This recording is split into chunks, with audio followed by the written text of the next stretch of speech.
नमस्कार। आप सभी प्रशिक्षुओं का Sai college of teachers training ओनामा के इस ऑनलाइन क्लास में स्वागत है।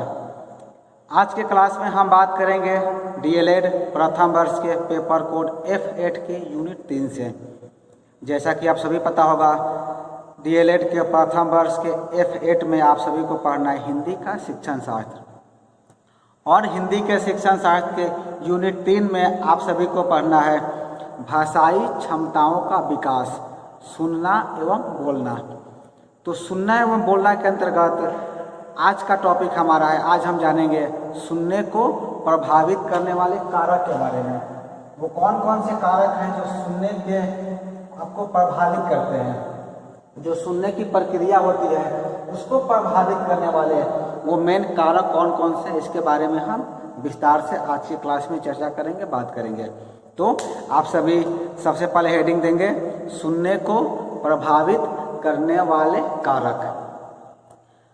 आपकी जो परीक्षा में भी जो है इससे प्रश्न भी आ सकता है, प्रश्न पूछा भी गया था। प्रश्न का प्रारूप ऐसे हो सकता है कि सुनने को प्रभावित करने वाले कारकों का वर्णन कीजिए, या फिर वो कौन कौन से कारक हैं जो सुनने की प्रक्रिया को प्रभावित करते हैं। तो जब इसका आप उत्तर लिखेंगे तो सबसे पहले आप लिखना है कि सुनने को प्रभावित करने वाले कारक निम्न हैं, या आप लिखेंगे वो निम्नलिखित कारक हैं जो बालकों को सुनने की प्रक्रिया में या सुनने के कौशल में बाधा उत्पन्न करते हैं। तो प्रक्रिया कौन कौन सी है हम उसको बिंदु वाइज या पॉइंट वाइज समझेंगे। तो सबसे पहले में आप लिखेंगे नंबर 1 में आपको लिखना है अशांत वातावरण। पहला आपका कौन सा कारक है? पहला आपका आता है अशांत वातावरण, यानी कि बालक जहाँ पर रहता है उस स्थान का वातावरण अशांत होने पर जो बच्चे के अंदर जो श्रवण क्षमता जो होती है, यानी कि सुनने को जो क्षमता होती है, वो स्वाभाविक है कि वो डिस्टर्ब हो ही, वो परेशान हो ही। तो आप कह सकते हैं कि बालक जहाँ रहता है उस स्थान का वातावरण यदि अशांत होने पर श्रवण दोष आना स्वाभाविक ही है। जैसे हम उदाहरण की बात करें तो छात्र के आस पड़ोस में होने वाले शोरगुल के कारण बच्चों के अंदर श्रवण दोष होने पर कक्षा में कथित बात को भली भांति वो सुन नहीं पाते हैं। यानी बच्चे जहाँ पर हैं, जहाँ उनका घर है, वहाँ यदि आसपास शोरगुल हो रहा है, वहाँ का वातावरण अशांत है, तो क्या होगा, बच्चों के अंदर जो है सुनने की क्षमता जो है कम हो जाएगी। और जब सुनने की क्षमता कम होगी, उनके अंदर श्रवण दोष आ जाएगा, तो क्या होगा, क्लास में भी जो चीज़ आपके द्वारा पढ़ाई जाएगी, जो आपके द्वारा बताया जाएगा, बच्चे उसे बेहतर तरीके से नहीं सुन सकते हैं। तो क्या होना चाहिए, आपका जो वातावरण जो है आसपास का वातावरण यदि अशांत है तो ये भी एक कारक के रूप में कार्य करता है। उसी तरह यदि विद्यालय के आसपास भी यदि शोरगुल होता है तो उस शोरगुल की वजह से बच्चों का ध्यान उस ओर चला जाता है, जिसका परिणाम स्वरूप वो अपना ध्यान पठित पाठ्य पुस्तक की ओर केंद्रित नहीं कर पाते हैं, जिससे भी क्या होता है, आप जो चीज़ें क्लास में पढ़ा रहे हैं उसका सार्थक अर्थ नहीं निकल पाता है, बच्चे उसे बेहतर तरीके से समझ नहीं पाते हैं। तो हमने पहले बिंदु में जाना अशांत वातावरण, ये पहला कारक है जो सुनने की क्षमता को प्रभावित करता है। अब सेकेंड में आप लिखेंगे, दूसरा में आपको लिखना है, दूसरा कारक है श्रवणेंद्रियों में विकार। यानी बालक के जो कान होते हैं, सुनने की जो प्रक्रिया उसमें यदि कोई परेशानी है, कोई विकार है, जिस वजह से भी बच्चे क्या होते हैं, सुन नहीं पाते हैं, ये भी एक कारक के रूप में काम करता है। इसमें आप लिखेंगे सेकंड में, जब बालक की श्रवणेंद्रिया में विकार हो जाता है तो बालक को सुनने में कठिनाई होती है। यानी आप ऐसे भी लिख सकते हैं, जब बालक के कान के अंदर यदि कोई परेशानी आ जाती है, कोई विकार आ जाता है, तो भी बालक को क्या होता है, सुनने में परेशानी होने लगती है। इस प्रकार वे या तो सुन नहीं पाते हैं अथवा जो भी सुनते हैं वो गलत ही सुनते हैं। होता क्या है, जब ऐसा उनके कानों के अंदर ऐसा कोई विकार आता है, कोई परेशानी आती है, तो जो चीज़ उन्हें बताया जाता है या तो उसे वो सुन नहीं पाते, या सुनते भी हैं तो गलत सुनते हैं। तो ऐसी परिस्थिति में शिक्षक के सामने विचित्र समस्या उत्पन्न हो जाती है और बालक जो है कक्षा में पढ़ाई गई विषय वस्तु को समझ नहीं पाता है। जब बालक के अंदर ऐसा विकार आता है तो टीचर जो क्लास में बताते हैं वो क्या होता है, बच्चे उसे या तो सुन नहीं पाता है या सुनता भी है तो उसको गलत सुन लेता है, यानी कि हम बता कुछ और रहे हैं और आप सुन कुछ और रहे हैं। तो ऐसी परिस्थिति में जो है शिक्षक के सामने एक समस्या उत्पन्न हो जाती है और इसी तरह के बच्चों को पढ़ाना भी मुश्किल हो जाता है। तो आपका दूसरा था श्रवण इंद्रियों में विकार। और तीसरा में आपको लिखना है, थर्ड में आप लिखेंगे पढ़ने में अरुचि। तीसरा में आपको लिखना है, तीसरे पॉइंट में पढ़ने में अरुचि। कुछ बालक ऐसे होते हैं जिनको पढ़ने में अरुचि रखते हैं, यानी कि उन्हें पढ़ने में मन नहीं लगता है, उनका मन जो है पढ़ने की ओर नहीं लगता है, या कभी कभी बालकों के सामने कुछ ऐसी आकस्मिक परिस्थितियां उत्पन्न हो जाती है जिससे उनमें पढ़ने में अरुचि उत्पन्न हो जाती है। परिणाम स्वरूप ऐसे छात्र जो हैं कक्षा में आते तो हैं लेकिन वे पढ़ाई जाने वाली विषय वस्तु को श्रवण करने का प्रयास नहीं करते हैं। यानी क्या करते हैं, उनके अंदर पढ़ने में अरुचि उत्पन्न हो जाती है। अरुचि कैसे उत्पन्न होती है, कई परिस्थितियाँ होती है, कोई ऐसी घटनाएं घट गई हो या फिर उनको पढ़ने में मन ही नहीं लगता हो, तो क्या होता है वैसी परिस्थिति में बच्चे सुनने का प्रयास ही नहीं करते, यानी कि जो चीज़ ने क्लास में बताया जाता है वो उस पर ध्यान नहीं देते हैं, सुनने का प्रयास नहीं करते हैं, जिस वजह से भी आपका सुनने को प्रभावित करने वाले कारक है उसे भी रखा गया है। यानी यदि बच्चों के अंदर रुचि नहीं है तो आपके द्वारा कही गई बातों को ध्यान से नहीं सुन पाएंगे। जैसा कि आप सभी जानते होंगे, यदि क्लास में कोई टीचर यदि पढ़ाता है तो यदि उसकी बात को आप बेहतर तरीके से सुन पाते हैं या आपको उसमें मन लगता है, उसमें रुचि है, तो आप बेहतर तरीके से ध्यानपूर्वक उसे सुनेंगे। लेकिन यदि उस पार्टिकुलर शिक्षक में यदि आपका इंटरेस्ट नहीं है, आपकी रुचि नहीं है, तो उसके द्वारा कही गई बातों को आप ध्यान से नहीं सुन पाएंगे। तो आपकी क्या होनी चाहिए, रुचि भी होनी चाहिए। यदि आपकी रुचि नहीं है पढ़ने में तो ये भी एक कारक के रूप में कार्य करता है। इसके बाद आपको लिखना है, चौथे लिखना है, फोर्थ में आप लिखेंगे ध्यान केंद्रित न होना। आपका चौथा बिंदु है ध्यान केंद्रित न होना। कई बार क्या होता है, कई बार बालकों का ध्यान जो है पठित विषय वस्तु की ओर केंद्रित नहीं हो पाता है। ऐसी दशा में बालक उस पाठ का उचित श्रवण नहीं कर पाएंगे जो कक्ष में पढ़ाया गया है। यानी होता क्या है, यदि हम एक क्लास में आपको पढ़ा रहे हैं, बता रहे हैं, तो यदि आपका ध्यान इस वीडियो के ऊपर नहीं है, आपका ध्यान कहीं और है, आपका ध्यान किसी और एप्लीकेशन में है, आपका ध्यान कहीं बाहर है, तो क्या करेंगे, जो चीज़ें यहाँ बताई जा रही है इसको आप बेहतर तरीके से सुन नहीं पाएंगे। और जब आप बेहतर तरीके से इसे नहीं सुन पाएंगे तो आप क्या करेंगे, जो चीज़ें यहाँ बताई जा रही है उसे आप समझ नहीं पाएंगे। तो जब भी कोई भी वीडियो लेक्चर या कोई भी चीज़ आपको बताई जाती है तो उसे आप ध्यानपूर्वक सुने, क्योंकि जब तक आप ध्यानपूर्वक इसे नहीं सुनते हैं तब तक क्या करेंगे, आप कही गई बातों को समझ नहीं सकते हैं।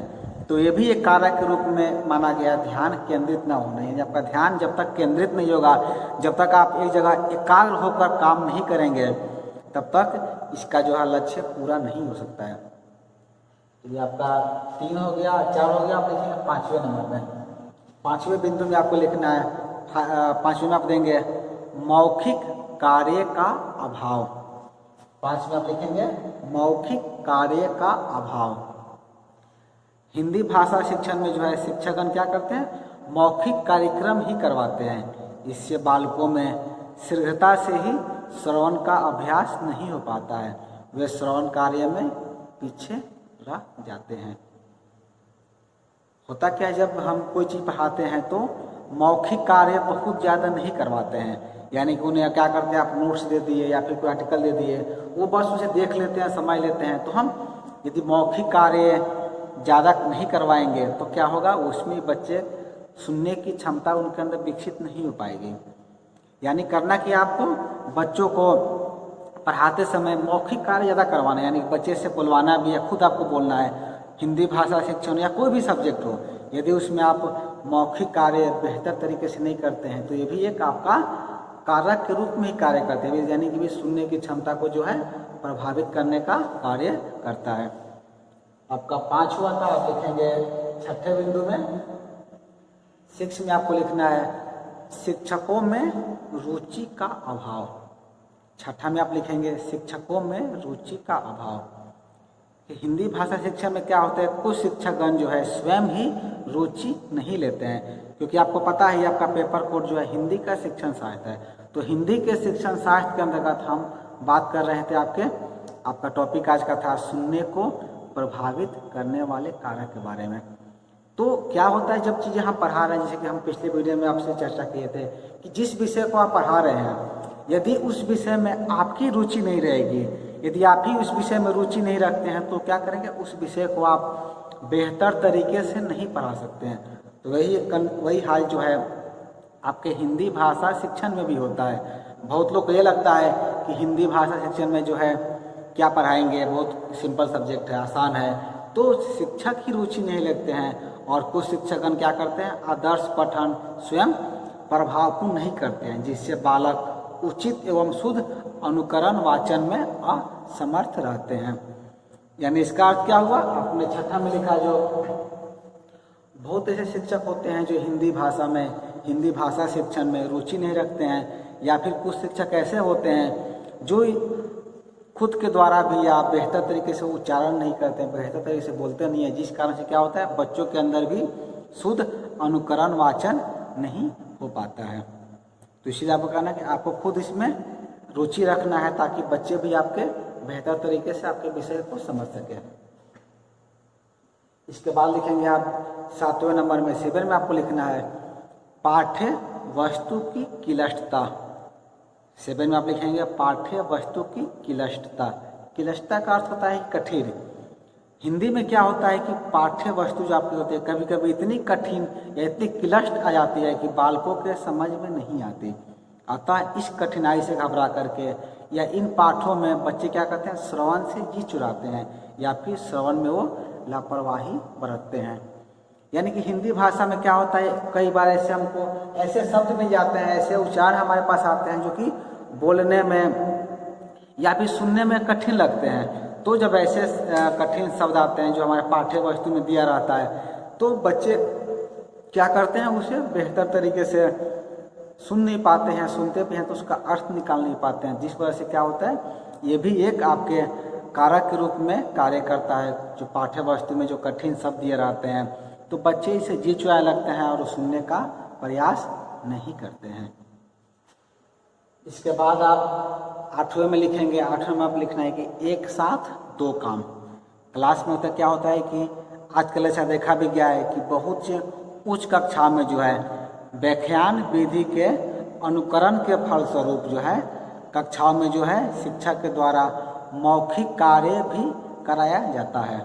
यानी क्या होता है, उन्हें ये कहा जाता है उन्हें आप लेक्चर भी दे रहे हैं या कह रहे हैं कि साथ साथ वो लिखते भी चले। एक साथ दो काम होता है। तो जब एक साथ हम दो कार्य करवाते हैं तो क्या होता है, उस कंडीशन में बच्चे लिखने की ओर ध्यान देते हैं, आपके द्वारा बताई गई बातों को समझ नहीं पाते हैं, तो उसमें भी क्या होता है उनके श्रवण दोष उत्पन्न हो जाता है, वो चीज़ें को बेहतर तरीके से सुन नहीं पाते, उनका ध्यान लिखने पर रहता है। तो ऐसी परिस्थिति आप क्या कर सकते हैं, जब आप बच्चे को लिखा रहे हैं तो केवल उन्हें लिखने के लिए दें, यदि उन्हें समझा रहे हैं तो केवल उन्हें समझाएं ताकि आपके द्वारा कही गई बातों को वो बेहतर तरीके से समझ सके, बेहतर तरीके से उसे एक्सप्लेन कर सकें। उसके बाद आपका 8 हुआ है। अब आप 9 नंबर में लिखेंगे, 9 में आपको लिखना है कक्षा में कठोर नियंत्रण। आप हेडिंग देंगे कक्षा में कठोर नियंत्रण। कुछ शिक्षक क्या करते हैं, कक्षा का अनुशासन बनाए रखने के लिए कठोर नियंत्रण रखते हैं, जिससे कक्षा में बालक भयभीत होकर चुपचाप बैठे रहते हैं। ऐसी स्थिति में भी भय के कारण वे पाठ को न तो ध्यान से सुनते हैं और न ही भली प्रकार से वो समझ पाते हैं।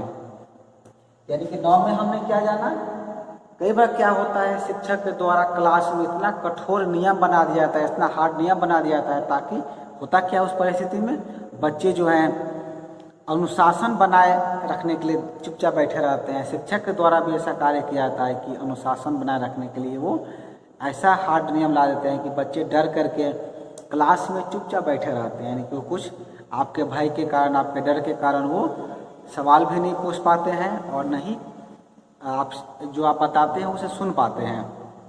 तो कहीं ना कहीं ये भी एक कारक के रूप में काम करता है कि हम कक्षा में कठोर नियंत्रण को ना अपनाएं। कक्षा में क्या करें, माहौल जो है सॉफ्टनेस रखें, ताकि बच्चे जो है बेहतर तरीके से आपकी बातों को वो ध्यान से सुन सकें। तो हमने यहाँ पर 9 बिंदुओं में 9 पॉइंटों में जाना सुनने को प्रभावित करने वाले कारक के बारे में।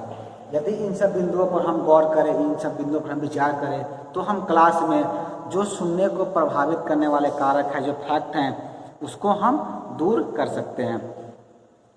तो आज की क्लास में हम जान रहे थे सुनने को प्रभावित करने वाले कारक के बारे में, और अगले वीडियो में हम बात करेंगे सुनने के बाधाओं को दूर करने के उपाय। क्योंकि आज हमने तो परेशानी को जान लिया कि वो कौन कौन से कारक हैं, जो हमने 9 बिंदुओं में जाना कि वो क्या है, ये सब चीज़ों के कारण जो है बच्चे सुन नहीं पाते हैं। तो हम अगले क्लास में जाने कि आखिर इसको दूर करने के उपाय क्या हैं, क्योंकि जब हम समस्या गिनाते हैं तो उसका समाधान भी हमें करना चाहिए। तो हमने आज वीडियो में जाना समस्या के बारे में, और अगले क्लास में अगले वीडियो में बात करेंगे सुनने की बाधाओं को दूर करने के उपाय। कौन कौन से उपाय हैं जिससे कि हम सुनने की जो बाधाएं हैं, इनके श्रवण बाधाएं को हम दूर कर सकते हैं, उसका निराकरण कर सकते हैं। तो इसके बारे में हम बात करेंगे अगले क्लास में। आज के क्लास में इतना ही। इस वीडियो को पूरा देखने के लिए आपका धन्यवाद।